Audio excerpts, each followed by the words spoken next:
What's going on, everybody? Welcome back to DadCast. Holy moly, it's been about a year. Super, super, super excited to get back at it, both in video and podcast form. It's a conversational show about dads who play video games. Yes, that's right. DadCast. I'm Josiah LeRoy. With me, my very, very good friend, Tim Talbot. Tim, welcome back. And man, doesn't it feel good to be back with this? Yeah, COVID definitely took a toll on us, I feel like. I feel like us as a group got closer, got to know each other a little bit better. I was still, prior to COVID, we were still getting to know each other a little bit and found out we had way more in common and knew more similar people than we thought. But yeah, it's been a whirlwind. I actually have another child now, which is kind of crazy. So you can't really tell, but I got a pink shirt on today just since it's a little girl, so Ellie.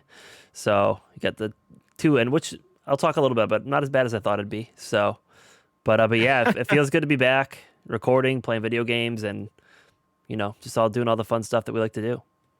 When we talked about bringing the Geekiverse back to kind of reboot things with a new lineup and a fresh take on a lot of things, one of the very first people I talked to was Tim. And I wanted to bring back DadCast, of course. We only had gotten in 2 episodes when we talked about this last year. But Tim and I have only known each other for a little more than a year and a few months at this point. And the friendship is super exciting, of course, but what we've done and in the few months and coming back to the Geekiverse here has been a lot of fun. So we're really excited to get back at it. As Tim mentioned, a few things have changed there. Most notably, nothing more than Tim has doubled his number of kids here. So no congrats to Tim and his family. That's for sure. No small feat. Tim, why don't you dive into just a little bit about your daughter? Just however much you want to or don't want to share. No, I don't mention it at all. So yeah, it's been. I was honestly kind of a little bit worried with having a second kid, just because, you have the one and it's fun and it's a lot to handle, and you think to yourself, like, how am I gonna ever handle 2? So we had our daughter. This is gonna sound kind of crazy, but she just kind of sits there a lot of times. She's only 8 months now. We had her in October, so she's only 8 months. So it's not really like she's doing a whole lot right now, but just having someone else there aside from myself and my wife to entertain her. My son loves her, which is awesome. My dogs are obviously really good with their kids. So it's been really easy, which is good. The only not easy part is the not sleeping part and fitting video games in, because it kind of causes you to readjust your schedule a little bit. But about 2-3 months ago, she started sleeping through the night again, which is nice. So, we've been full on since then and been getting back to video games a little bit. It's been tough for me the past 3-4 weeks, just been so busy with work. But, I think, both Joe and I try to make as much time as we can. And I know we talked a little bit prior, but we want to kind of make this one a little more about incorporating your kids with video games. And I'm assuming Josiah's daughter is probably right around the age too where we can start introducing video games if he hasn't already. And I know I've started diving in a little bit myself, and couple of funny stories with my son with games, because it's not the typical ones I would have thought to introduce first. So, but so far so good. What about you, Joe? How has everything been with Daisy and everything like that at home? So I guess since we last recorded this, our major change, we're still just one kid. She'll be 3 this later this summer. But Daisy, we moved in the fall. So right just after Tim and his family had Ellie, we moved out pretty far from where we were. I would relatively far, about 45 minutes. A little bit different life for us, from suburbs to the country, and Daisy, handled it like a champ. But in terms of video games, I've introduced her a little bit here and there to the Switch. So I started with oh gosh, what was it? Which Mario? The new Mario. I should know this. Bowser's Fury. So it came out in February, and we're on the show today, we're going to talk about kind of kid-friendly games, or games you can play with your family, I guess, or around your family. So we want to offer some of our own ideas for what has worked there. But Daisy, I love it so much. Anytime I play anything, whether it's PlayStation, Xbox, she always looks at me and goes, "Daddy, Ario." Of course, meaning Mario. And she did control it for a little bit. I didn't get very far, but I actually gave her the Pro controller, put it on the TV, and kind of helped her where possible. And she picks up on so many things so quickly, just in life in general, this we haven't touched on a lot, but the few times she's done it, she always brings it up and goes, "Daddy, Ario," like she wants to play. So that's been super exciting so far. In the last year as well, Tim's got a little beard here going that looks really good. I have not shaved. I'm going on. Geez, feels like forever. I think I'm over a year and a half now. I have faith in our charity event that will get you to shave it this year. So, dude, I really do. I think it's possible. I think we can get there. So what did we say? 10,000 for last time was the cutoff. We're going to do some more charity events. This iteration of the Geekiverse really wants to make that a focus. And we did one in December, and I set the bar at least for one of my items to, if we raise $10,000, I would shave on the live stream. We did not hit our goal, but we did hit a nice number. If I had more money at the time, I would have totally donated that money. So worth it to see. I'm not surprised at all. We had a good time with that. I know we're gonna look to do something like that this summer, and definitely again this Christmas. But that was another thing that we did in the kind of the Geekiverse off season here. I think we raised a little. Man, I'm so fuzzy on this now. Close to $3,000. Yeah, I think it was pretty close to 3,000. So yeah, it was amazing. It was a great turnout. I ate a hot chip and played Fortnite with Joe for the first time, and got the win on it too. I think it was my first time playing Fortnite in a long time though. So Tim, that was my first and only time playing, and I'm undefeated. It's great, I contributed almost nothing to it, but I had a blast. I put it on my Xbox Series X. That's another thing that's happened since the last iteration of DadCast. We've got some next gen consoles. I've got my Series X. We've both got PS5s. Which shout out to Joe, because I would not have one if it was not for him. So because I cannot get one to save my life. We stumbled across it. I knew, Tim was looking for one, and when Best Buy had a new batch come out 2 weeks before Christmas, I was able to get one. So I lucked out. Tim was the first person I called. Pass it on. Also, a shout out to John Fick of the Geekiverse. You know him on MCU Reviewed and Geek's Got Game. He's the reason I have a Series X. I could not get one to save my life on that day one of pre-orders, but he was able to get his hands on one. So we're sitting pretty here in the next generation of consoles. I wanted to ask Tim, just to kind of roll into things and catch up, just in general, whether family friendly or not. What have you been playing? Oh man, that's a tough one. So I feel like lately it's been a lot of shooters, and it's a tough thing to get away from because obviously when I sign on and play video games, I have friends that want to play, and typically that's the route I'll end up going down. Is I have friends that want to play, Valorant and Call of Duty and Apex, and I always end up playing it because it's fun. But I do love my single player games. As of lately, the game that I've probably played the most out of all of them is Returnal, just because I'm a huge fan of roguelikes, and that game has just hooked me. I actually got a little frustrated because I beat the game. So I have an outdoor patio, and for the first time I brought my PS5 out to the outdoor patio to play. And what ended up happening is in the transition of moving it from my downstairs to the upstairs, the console actually got corrupted for the data for Returnal, and I have to rebeat the game, even though I have the trophy for it. So, because I only beat it twice, I guess the third time you can go through and beat everything and get the upgrade. But my list is long. I have a very, very long list of games I want to play and get to. And it's just between work and, kids and summer. How summer is. It gets crazy. So, I just been beat. I've been going to bed earlier, and, I'm usually very good. My fuel of the day, my fuel of the night, I should say, usually keeps me going, but it just doesn't do what it used to do. So, yeah. I was going to have a beer, but I'm golfing. So, in the morning, 7:38 tea time. So, yeah, good choice. It's funny. Tim and I talk about this. We drink coffee very late for the average person. I think either of us could put a pot on, drink 10 or 11 o'clock at night, and then still go to bed no problem. Mm-hmm. It's just the life of a parent, right? So Returnal, that came out of the gate swinging, super popular. Mm-hmm. Talking about video games, with regards to PlayStation, if you watch our show MCU Reviewed, JT in our group text has not played God of War 2018. Has not played Horizon Zero Dawn or Miles Morales. And he said he would beat all three by the end of June, I want to say. Mm-hmm. I got to check in on him and see how he's doing, because that's no small task. Imagine not playing those three at all. That'd be a shame. You don't even know what you're missing. I've never played the three of them. So God of War is one of my favorite games of all time. I cannot speak enough to how good it was. I can't wait to replay it on PS5 with the patch. Horizon Zero Dawn I enjoyed, but not to the degree that John Fick did. John's Horizon is my God of War. And so he's super excited about that sequel. I mean, who isn't?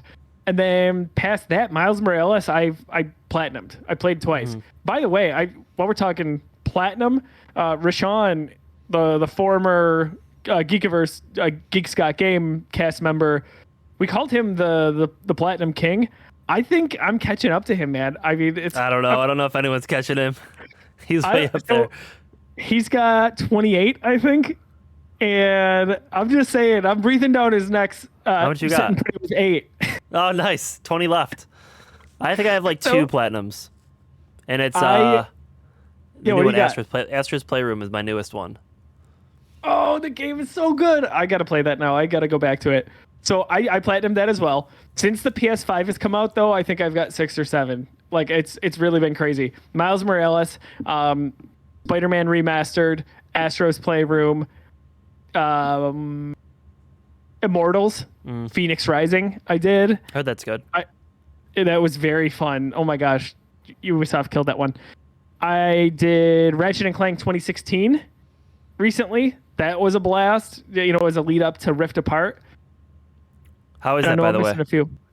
So Rift Apart, I'm gonna get more into it later in the show. Okay, I gotta hear, but I love those games, so I have a weird obsession. Me and Joe talked about this. It's the story of my life. MCU movies. Oh, I got to watch them all again because I don't want to, not know what's going on. I never watch the movies because I got to watch all the ones prior. Same thing with God of War. I was like, I really should go back because when they came out, I couldn't play them because I was too young and there was nudity. So I wanted to go back and play them again now that I'm an adult and I could do what I want. And obviously, that's 3 games, a lot of time, and I have, like I said, I have a long list, so it hasn't happened yet. And same with, I still haven't seen the newest Star Wars movie, but I have actually watched through 4 of them already, so I'm actually on the right track with that one. So slowly making progress. It's okay. We're when we finish MCU reviewed, we're jumping into probably Star Wars reviewed, and you're gonna just have to go along for the ride with us. Like, I'm in. All right. Love I Star Wars. knew you'd be an easy sell. Yeah, love me some Star Wars. Well, what we're going to talk about in just a little bit is as I mentioned, some family-friendly games, maybe some ideas that have worked for us currently or in the past. But before I touch on that, I did want to just, we're on a video game talk show this week. One of the biggest events in gaming happened, even though it is a altered version of what we've seen in the past. But E3 is this week, so we'd be a little bit remiss if we didn't talk about that. I know, Tim, you're out of town over the weekend, so you had a little bit of catching up to do. Yep. I've got some thoughts on what we saw with the conferences that did happen, or I guess the virtual conferences. But Tim, you saw Nintendo's. Yes? Yeah, I watched all of Nintendo's, and I'm super hyped about Metroid. I'm a big Metroid guy, so that and then the new Breath of the Wild. I was reading, watched the kind of funny stuff today on what their theory is on if you're actually playing as Link or not. I don't know if you looked into that at all. Mm-mm. Supposedly, that's why they're coming out with Skyward Sword first, supposedly, because that might actually lead into... Because you don't know the title yet for the new game. So supposedly, Skyward Sword might tie into the newest... Because that's like the origin of the sword and stuff like that. So, I'm thinking that that'll kind of lead into everything. And supposedly, they think you're going to play as Ganondorf or whatever. So... So be interesting, to say the least. I have no idea what to think about that, honestly. I never finished Breath of the Wild. I got 25 hours in. It's a game I'm absolutely going back to play. I think I'm going to restart it. I know people have said I don't have to, but I kind of want to. I want to experience that all the way through. I'm not a huge side quest guy, but I know I'm going to have to balance that as well. I'm going to say something probably controversial. I thought Nintendo's E3 was abysmal. No, so do I. There was very, very little. Maybe it's just me. I don't think so. They had so few things that got me excited there. We all kind of figured Breath of the Wild 2 working title. it was going to be shown off. They said earlier in the year that they were going to talk about it. By the way, excited for Skyward Sword, having never played it. That's my Great next game. on my purchase list. It is a great game. I got it for I think it was on the Wii, and I loved it. So a lot of people don't like it, but I think it's good. So are you going to pick it up for Switch? I don't know. I'm going to try to. So I just want to replay it, but yeah, the time thing is with other games tough. As a dad, Especially you if gotta you've played manage your time more because that's gotta pick and choose, which is not fun. Well, no, definitely not. You've got to prioritize your list a little bit. Yeah. Switch is nice though, because you can play it kind of when you want to play it. Where other stuff you gotta sit down, take control of the TV. Where the Switch you could kind of play it when you want. It's super attractive to think of it from that point of view. Having never played Metroid at all, any Metroid, was desperately hoping for the remastered trilogy that we've all been kind of like clamoring for the last few years, and we got nothing on that. We did get the new 2D game, which I think at first I was initially disappointed, and then I quickly changed my tune and thought, that's probably a game that I'm going to pick up at some point this fall. The 2D games were amazing. They really were good, but I do love that third-person or first-person Metroid games are pretty awesome too. So I'm excited to see what that looks like. I just feel like a remaster would be perfect for the trilogy at this point, especially for like people like me who have never played it, got a Switch, and are super hyped about it. I love that games like Life is Strange and Guardians of the Galaxy are coming to the Switch. I think that's awesome. I'm surprised that we still have nothing on the rumored Switch Pro. That's kind of mind-blowing at this point. Yeah. I know they said they were talking software, but come on, you could have easily gone in and cleaned up at E3. Not that Holiday they had to. 2021, bam, easy. Yeah. Nothing. I mean, Bayonetta, I know is another one that people were looking for, didn't see. Same. So I just felt like it was such a miss. And then to see stuff like Wario, I was like, really? I don't know. I thought it was one of the worst press conferences in a long time. So on the flip side, I think Microsoft's press conference was one of the best in years. I say press conference, this is all virtual, but just especially for Xbox, that is the best one I think they've ever done. And it was just hard-hitting hit after hard-hitting hit, and it was a lot of first-party stuff with all the Bethesda under the same roof. And as always, it is a massive, massive showcase for Xbox Game Pass and why it is the best value in gaming. Unbelievable. I don't have an Xbox and I have the Game Pass. I'm a PC, so look at that. Look at this. It's just, there are so many games. I mean, they hit it off right with Starfield.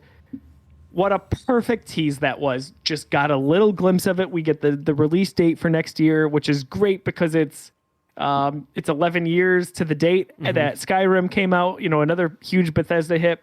We got some really nice stuff actually on Halo, which I felt underwhelmed about at first, but then it sunk in. And then additionally, Microsoft talked about that they were going to be talking about Halo stuff throughout the week.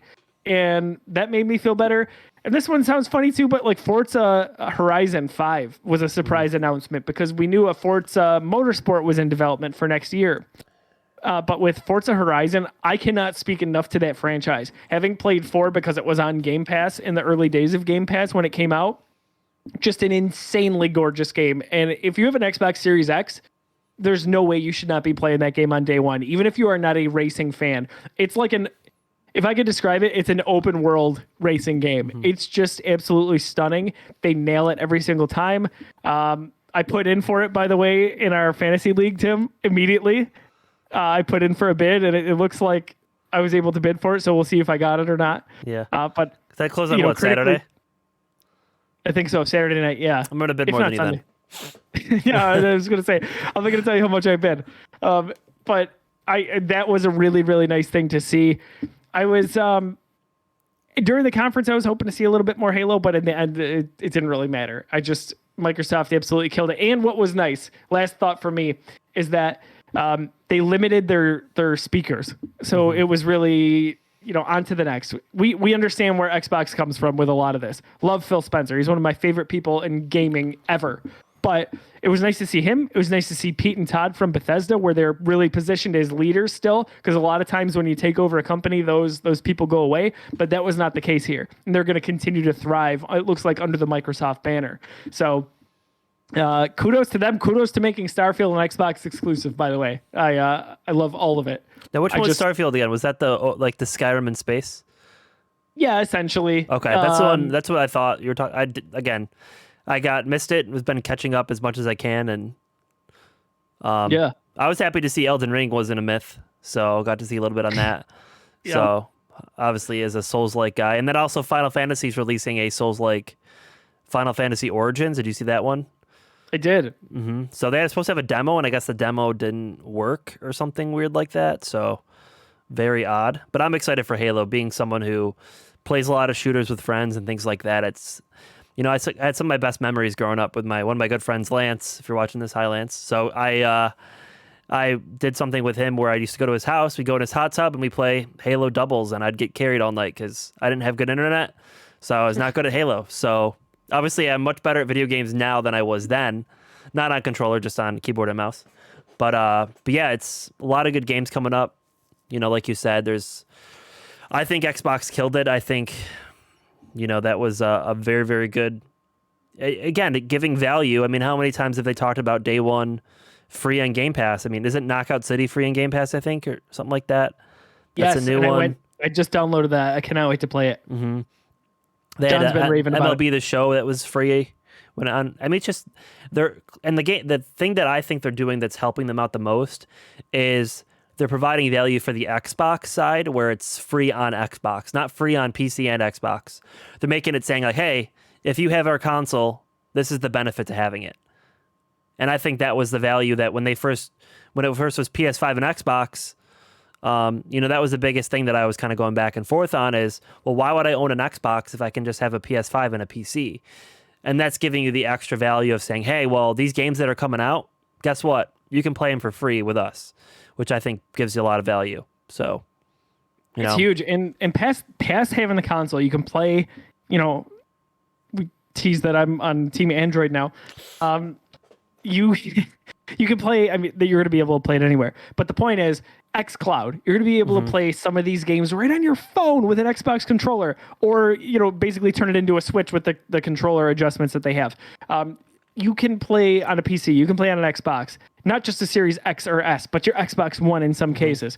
You can soon also, I imagine they're going to come out with essentially Fire Sticks. They're trying to integrate the Xbox app into TVs. Like when you buy a smart TV and you got Netflix, you got Hulu, you got Disney Plus, you're also going to have Xbox there. They're making games accessible for everyone. They don't care how you play them. And it's the beauty of Microsoft right now. Like, as a longtime Xbox fan, I feel so justified kind of sticking with it. Despite, and I love PlayStation immensely as well. It's just, it feels nice to finally see some wins on the board for Xbox. And past that, the day one stuff is not just limited to Microsoft first-party games. Back 4 Blood is one of my most anticipated games coming out this fall, right? It's the successor, the spiritual successor to Left 4 Dead. That is not a Microsoft-owned property. But guess what? It's coming to PS5 and it's coming to Xbox. You can play it for free, essentially, on your Xbox with Game Pass. That's mind-blowing. It's crazy. Like, just truly really unbelievable. And kudos to the team over there for making that happen. And all the first-party studios that they have right now, holy crap. They are going to have some exclusives that I think are going to knock it out of the park. And then you got, like we said, November, it's heavy hitting. In October, you have Back 4 Blood, but in November, within a week or two, we assume you're going to have Halo and Forza. So just awesome really time looking forward to Halo. A gaming dad. And it's that's what we're talking about here. Before we shift gears into the meat of the show, just with the family topic, Tim, how have you found the difference in balancing your gaming habits from when you had one child to having 2 children now? And what's your time of day? Do you get an opportunity after they go to sleep? Do you have to make time on the weekend? Like, give me your thought process a little bit. Yeah, it's usually only when they go to bed. So that's tends to be when I play majority of my video games. Biggest issue we're having right now is my son does not want to go to sleep unless the sun is down. So that being said, it's Like 8:30, 9 o'clock, and he's like, I don't want to go to bed. So, that's been a big adjustment for us, just kind of getting him to transition. But I mean, it's been really easy. I don't know how else to say it. I mean, at the time that I played video games before was at night. It's still at night.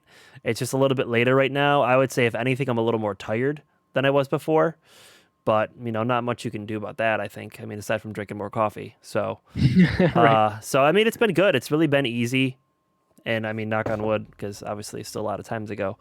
But yeah, it's been good. I play at night when I can get the chance. The Switch has always been a big crutch for me, because I can play that upstairs. If my son's playing, playing with toys or whatever, and I'm not really needed, and my daughter's taking a nap, I can whip out the Switch if I need to. And that's kind of how I played that new Sega Frontier remastered game on the Switch. Played a lot of it, and that's kind of how I did it. Whenever I had the chance, if I was up early, having my coffee, I play a little bit if I could.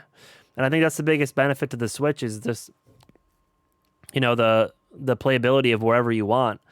So I'm hopefully looking forward to the Pro, just because it'll give you a little more power. Maybe I can, I think John posted about it, or maybe Mike Newton posted about how they're bringing Tony Hawk's Pro Skater 1 and 2, and it's not like a remastered, it's kind of a demastered because of the way it looks when they showed the trailer. I don't know if you noticed that or not.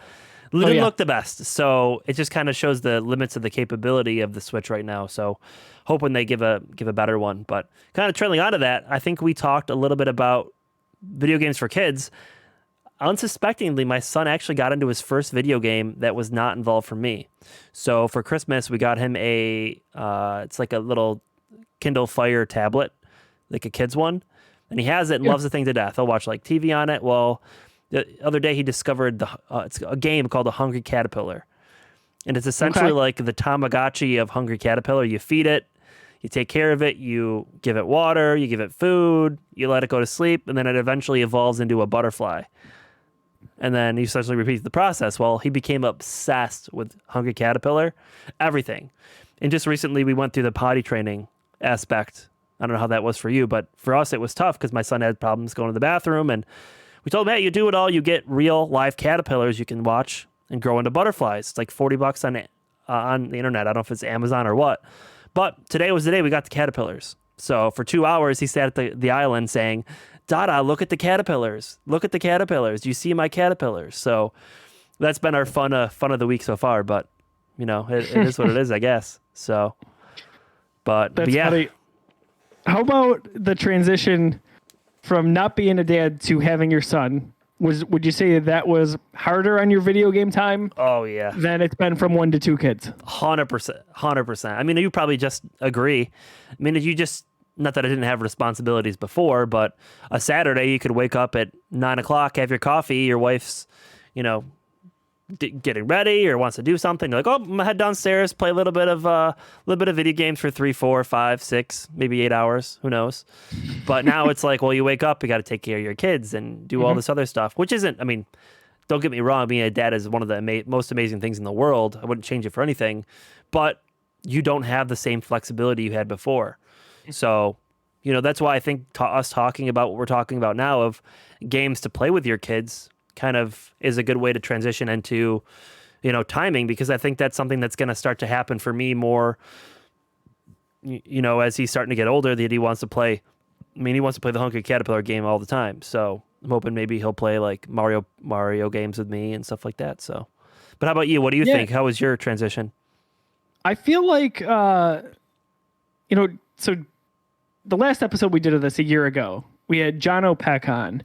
He talked about this being like a mental health kind of forum, and I think that's a great way to put it. And I don't know that I considered it that, but speaking of DadCast specifically, that it is about almost like a support group, and I think that is a beautiful thing. In transitioning from just a married guy to with having no kids to having Daisy a few years ago, I feel like it's easy to say now, but I don't think it was that tough. I think as she's gotten older, it's been a little bit. That's been where my transition's been, from her being maybe anywhere from 6 to 12 months to being almost 3. My child is high energy, has never slept much, only really started sleeping through the night this year.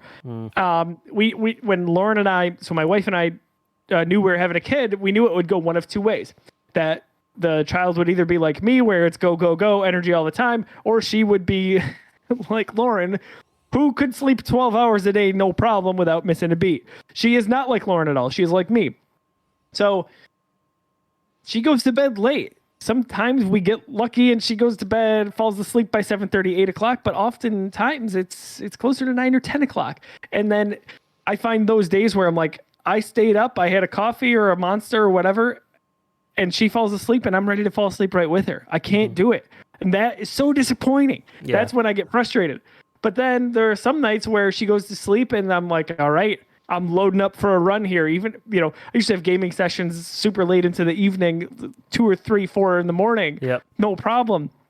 Now I get to 1 o'clock and I'm like, she's going to be up what feels like any minute. So I better not do this. I better get some sort of sleep. A good friend of mine told me once, Robbie, if you're watching, sleep when they sleep. And I thought it was some of the best advice ever. Yeah.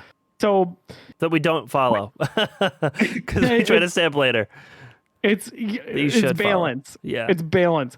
I think when I think back to like Daisy's first few weeks, and perfect time, by the way. Tomb Raider Shadow of the Tomb Raider just came out, which I was a fan of, and Spider-Man 2018. So Daisy would be up.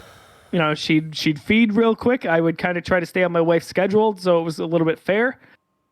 And she'd go back down for 2 hours. That was the greatest. I'd have this newborn on me. I'd have my Turtle Beaches on, and I'd be playing for 2 hours at a time. And then she'd be up for 15 minutes or however long it was. And once I got out of that was tough. So like right now, my gaming is typically limited to evenings. Meaning, well, really nighttime after she falls asleep. And I would say 1 or 2 nights a week. Sometimes I'll bring the Switch to bed just to play a little bit before I go to sleep, playing Pokemon Snap.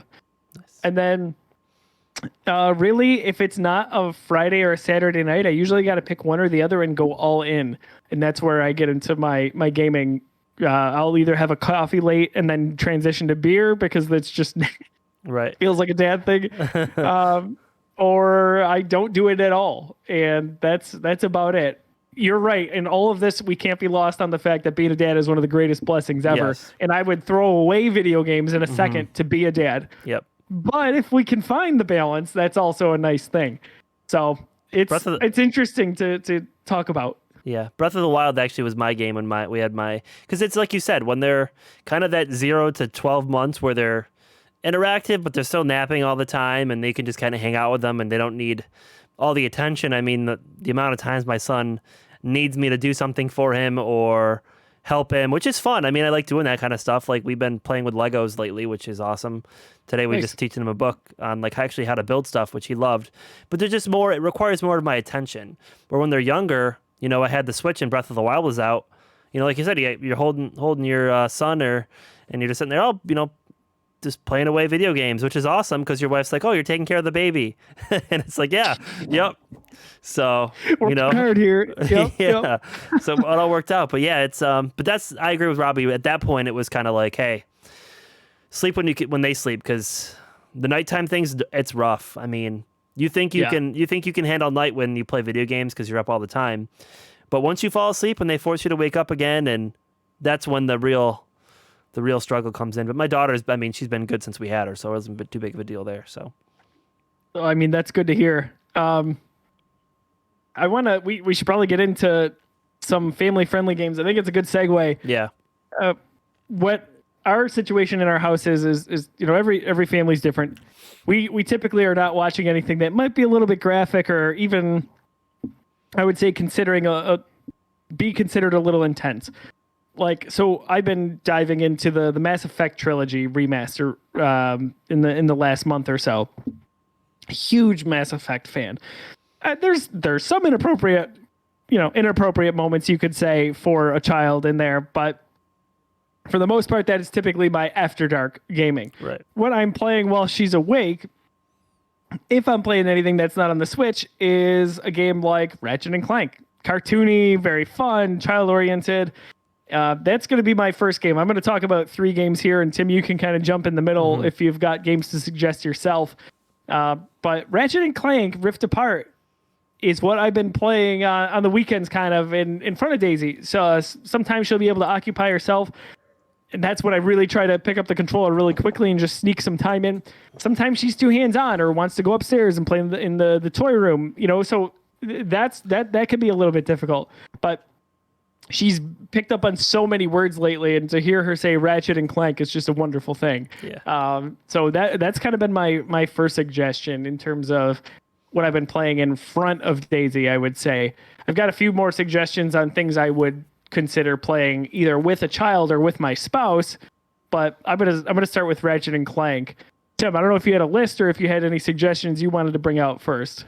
Yeah, so this will be fun because we'll see who's got the same ideas. I can pivot if needed to. So, yeah, I mean, one of my big ones that I've been playing as of late with my wife, probably could incorporate my son in there. He's watched us play it and he likes, watching it, is The Adventures of Sackboy, because that's kind of, the equivalent of a PlayStation Mario. So I actually went out and bought a second controller just to play with my wife.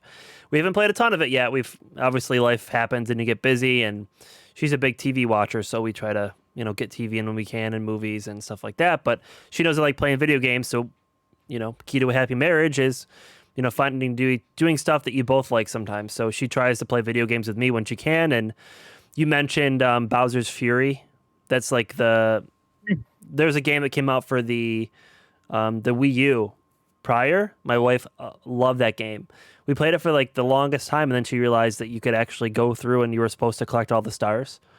And we went back and got every single star in the game. She just loved it that much. She just always had to be the cat. So that's dedication. I love it. But Little Big Planet's a similar game. It's actually funny little story too. My neighbor had asked me, "Hey, what's some good games out there that I could try?" So, this obviously isn't an appropriate game, but a funny story, because I don't know if anyone should listen to my recommendations anymore. He's like, "Oh, what games are good out there?" I mentioned Little Big Planet. I said, "Oh, a great game that, isn't very," I think it was free. Because he had like I forget why it was free for him. I was like, "Oh, try out Heavy Rain." Horrible recommendation.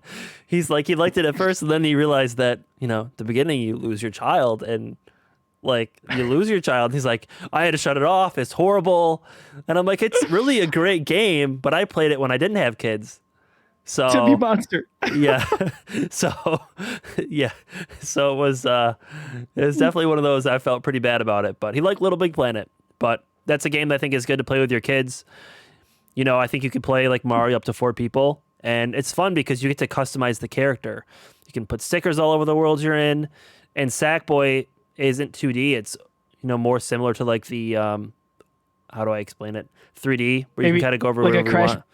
Crash Bandicoot a little bit more? Yeah, a little bit more. More like the Mario game we're talking about, Bowser's Fury. It's like the equivalent of that now, which is fun. Gotcha. So, but Sackboy's a game I want to pick up at some point. I just didn't want to pay full price for it, admittedly. Yeah. And I feel like it might be a PlayStation Plus game at some point. I don't know. Clearly, it wasn't high enough on my priority list. I love that suggestion. I think that's great. Mm-hmm. I like your Heavy Rain suggestion even better. Would you not agree it's a great game? I'm not out of left field here. It's a little intense at first. Heavy Rain. If I talk about like my top 5 series or games ever, I've got the Batman Arkham games up top. I've got probably Mass Effect right after that. And then somewhere in between, I've got God of War 2018 and I've got Heavy Rain. Like, I loved Heavy Rain. I would say it hasn't aged super great.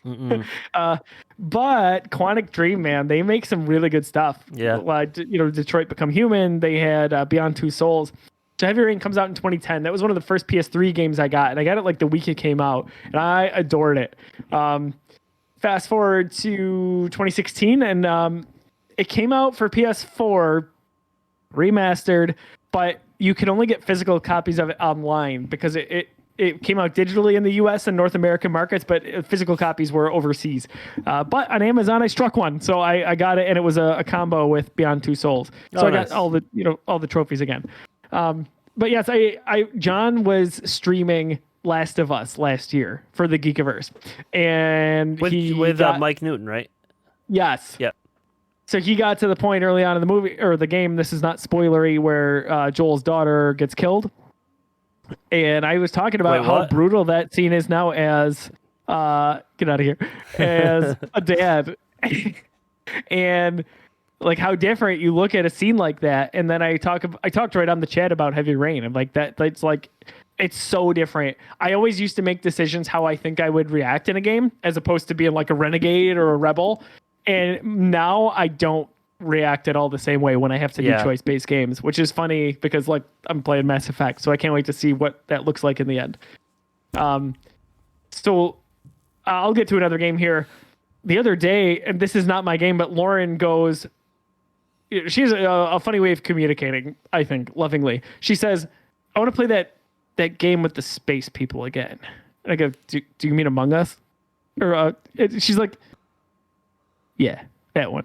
So, she was so good at that game when we played at the charity stream. What's that? She was so good at that game on the charity stream. I had no any idea. Oh my gosh, dude, so good. So we play it in my from time to time in my family. We all huddle around with our Switches, and then we hook up my mom with a phone.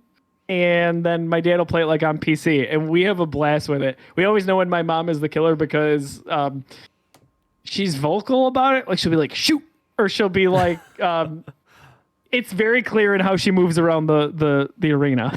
That's funny. But in terms of family-friendly games, I would say you can't go wrong, whether it's with your child in co-op or Lauren and I used to play the heck out of these. I still play them single player, just 100% them when they come out, but the Lego series of games. So it incorporates stuff. You mentioned your son loves playing with actual Legos now. They see it in video game form, and it's typically with a property that they're probably very familiar with. So my daughter loves, on Disney Plus, the Lego Star Wars Adventures and the Freemaker Adventures specifically. When Lego Star Wars, the Skywalker saga finally comes out, oh my gosh, please let it come out at some point in the next year or two. I think Daisy's going to either have fun watching it or playing it with me. So those games are easy to pick up for really anybody, but they're not mind-numbing either. Like there's a little bit of exploration and searching, and there's tasks you can do. And to play the game at its base level is great. If you want to master it and get to the 100%, get your platinum or get your 1,000 point gamer score, there's some time dedication there. So you got Lego Star Wars, there's Indiana Jones over the years. There's Lego Marvel that has been huge. Avengers past that, specifically the MCU. There's a bunch of DC spin-offs, Lego Batman.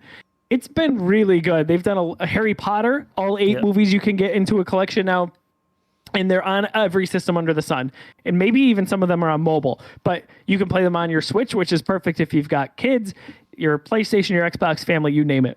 I don't know if you ever dove into those, but those have been I played a few of them. Spot for me. I played a few of them, but I do like them. That's a game that I've been eyeing up to play at some point with my son, just now that he likes Lego. So, we definitely want to try getting him into more stuff like that. And it's been on my list. He also loves racing games, so we've been talking about doing some like Mario Kart or something too. But that wasn't one of my recommendations, but could be if needed. So I'm gonna pass it back to you. Give me another one.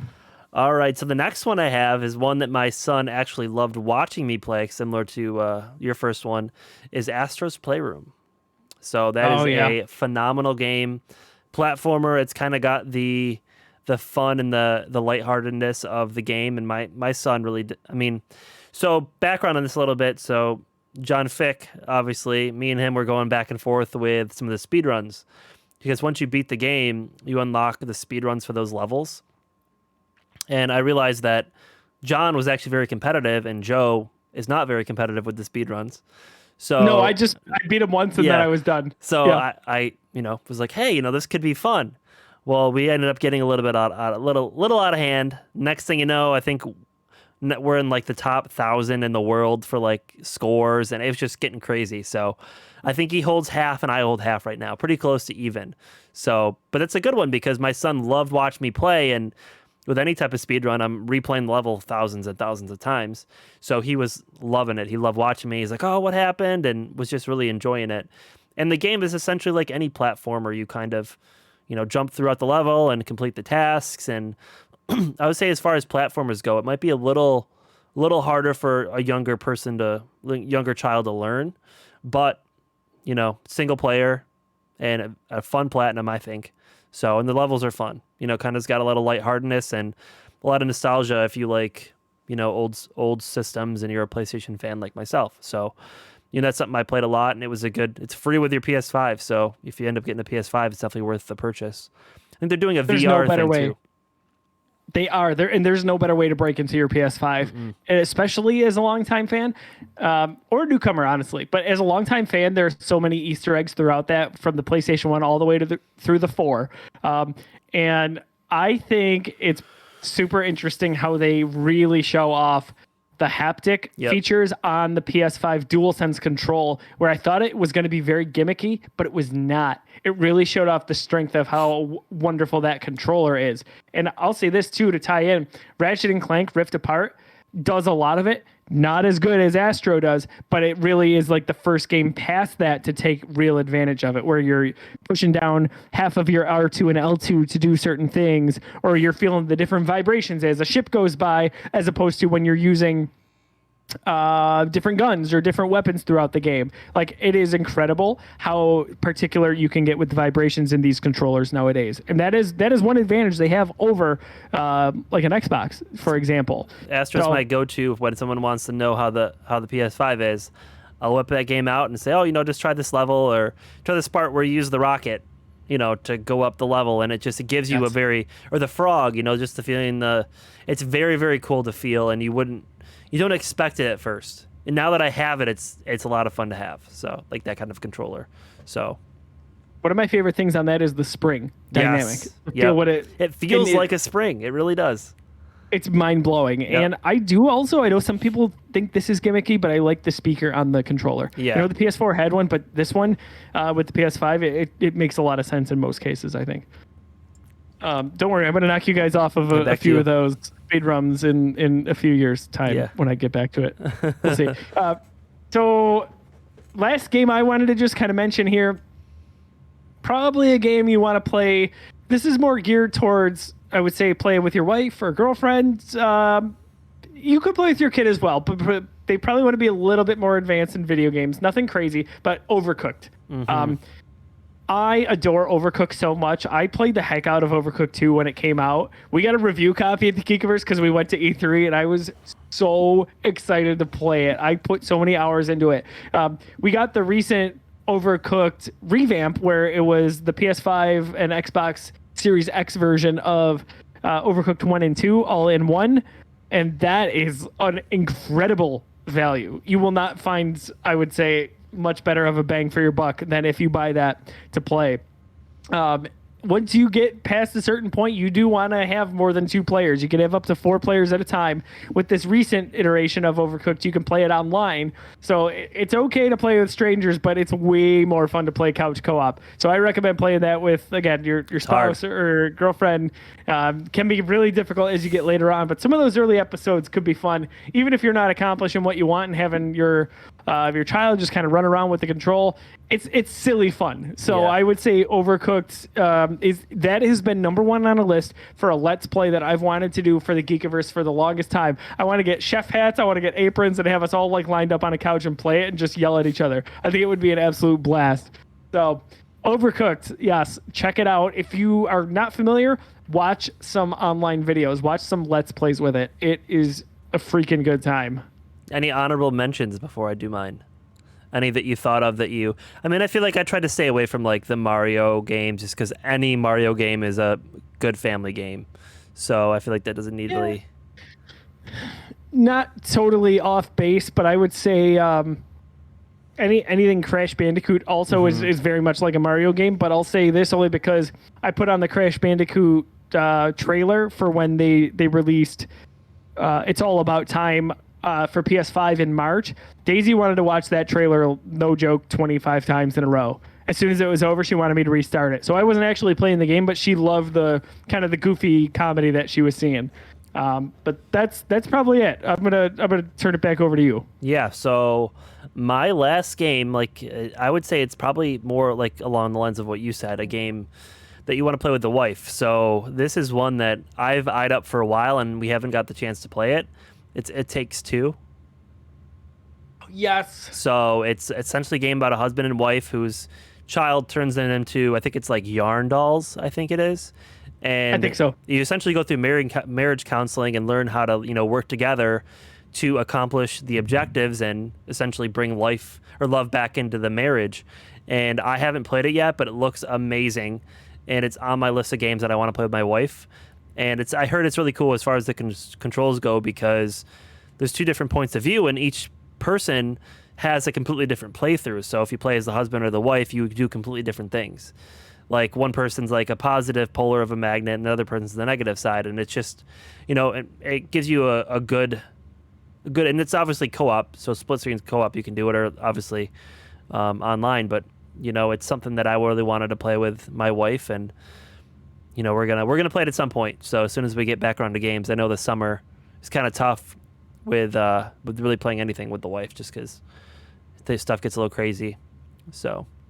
Dude, I want to play that so bad. Oh my gosh. I actually was watching the trailer for it before it came out, and I told Lauren that. I was like, I want to play this game. Yeah. Like, we have to play this game. So I'm hoping to pick that up at some point this summer. But that's a really good call. Yeah, but I think, and honestly, in my opinion, I'm glad we're talking about this stuff, because I really do think that's the key to having, successful family life, gaming life, is incorporating the people you love with the things that you love doing and kind of sharing that with them. Because, gaming really does bring people together. We raise money, we've met friends.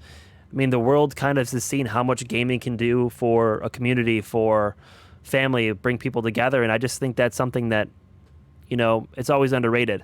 I'm a big fan of the couch co-op things, because it's a lot of memories I had when I was growing up, and I feel like it's something I want to be able to do with my kids. And, I want to be the old dad in the room that still plays video games. So, that's something that my grandma, when I was growing up, actually played video games. So I thought that was always pretty cool. So, she was a big RPG fan, like myself, obviously. So, but yeah, it's just, I definitely awesome. think, yeah, but I definitely think it's important if you're someone like us, dads who game and geek out, incorporating it with them. And, like the MCU movies, I really want to watch that with my son when he gets old enough too. So Star Wars, just having like interests and doing stuff together, I think is awesome. So I couldn't agree more. And I say it all the time, no matter what we're doing, passion is contagious. Mm-hmm. So if you get excited about video games, even if maybe someone else wasn't super excited on it or keen about it, or doesn't even know really where to start, they see your passion for it and they feel that. And I feel like that's what we do well at the Geekiverse, and we do it even better this time around in this new lineup. We nail that dynamic, if I could say so. We're passionate about video games. We're dads in the group here. We talk about MCU with our MCU reviewed series, and it's what's funny too is we all know each other, you, me, and John, at least because of video games. Right. And so some of the best friendships I've ever had as a result of this. So right. It's incredible. And you mentioned your grandma there with RPGs. I think that's super fun. My dad played countless hours of Halo 3 with me. He used to stay up late at night after I got off of my 4 to midnight shift, just so we could play a few hours into 3 a.m. of Halo 3. Or, we put a disgusting amount of hours together into online for Call of Duty Black Ops 2 back in the day on 360. It's just, I'll pop on from time to time on the weekends, and I know his, mostly centered around Daisy with us being busy, but I'll see him playing the latest Call of Duty. Every new Call of Duty that comes out, I always pick up a copy for myself, and I pick up one for him. And it's fun to kind of have that shared passion. Well, we want to hear from you, though, the listener and the viewer, whether you're on youtube.com/thegeekiverse or listening to wherever you download podcasts on most major streaming services. What are you playing? What works with your child or with your nephew, your niece? Maybe it's with your spouse. We would love to hear from you what games are kind of family friendly that have been fun. Or past that, what are your gaming habits looking like since you've been a dad? That is a super important thing, and we all need to support each other when it comes to that stuff.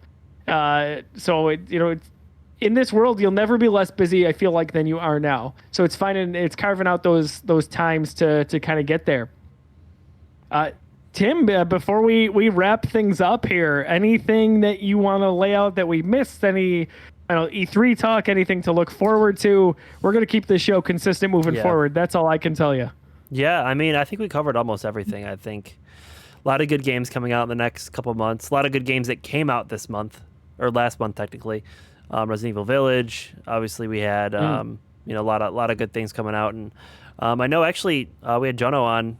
What I think it was one of our last podcasts we had. He actually has a game coming out called Trigger Witch that I actually am very looking forward to because I'm a big fan of those style games.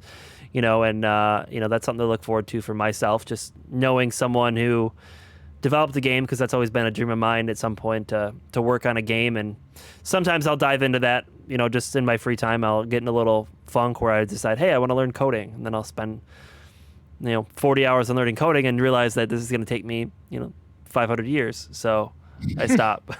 But no, I think we covered everything. I think it's, like you said, just a way for us to all kind of talk about stuff we have going on and being a dad and gaming, because it isn't always easy. And that's in life isn't easy. That's just the reality of it. And I think sometimes we get so caught up in, you know, work and doing other things that it's important to take time for ourselves as dads. And, you know, what I consider that is playing video games. It's a way for myself to unwind and kind of forget about the stresses of everyday life. So, you know, kind of my little tidbit at the end there. So Well said. I think it is super important. You know, I see from time to time statements that say never think about yourself or never be selfish, and I think that's false. I know it comes from a good place. You want to think about others first and be selfless. You want to love your neighbor, right?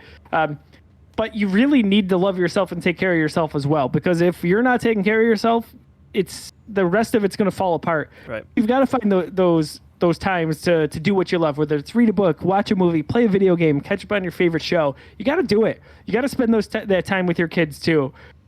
It's just moderation in everything, pretty much. Find that balance, find what works for you. And I think every single day, I could probably speak for Tim, we're learning, especially as the dynamic changes in Tim's family, is maybe one day it changes in mine, and we kind of go from there. But dads, you know, if you wouldn't mind sharing with a fellow dad who plays video games, we'd love to get them to hear or see this show as we bring this back to the forefront on the newly vamped Geekiverse. Happy Father's Day, by the way, to you, Tim, and then all the dads out there. Same to you, Joe. I appreciate it. All the dads out there who allow us to do what we do and enjoying in the camaraderie of sharing one of our favorite pastimes in video games. We look forward to doing more of this. If I can give one last plug, you want to check out the MCU Reviewed. It's one of our favorite shows that we've ever done at the Geekiverse. We do it. We try to do it every week, but it basically is the MCU in release order. We watch a movie, we cover it, we spoiler cast it, we talk deep dive into it, and then at the end of it, we rank them. So myself, John Fick, and then John Torado of the Geekiverse get through everything. Next week, we are up to this boy right here, Spiderman Homecoming. So we are into the final third almost of the MCU, just in time for Black Widow as we get that in a few weeks. I mean, man, it's been so good to be back to the theater. But check that out, and then we'll hear an announcement shortly on our brand new gaming show. We're going to shift gears a little bit from what we've seen in the past on Geeks Got Game. But for all things geek, you're already in the right place. Keep it locked to thegeekiverse.com, whether that's youtube.com/thegeekiverse for all of our web shows, or listening to our podcasts on major streaming services such as Google Play and Apple Podcasts, or wherever you download your regular podcasts. For Tim, I'm Josiah. Thank you so much. This has been a wonderful return to DadCast. Happy Father's Day again, and we will see you all very shortly. Happy Father's Day.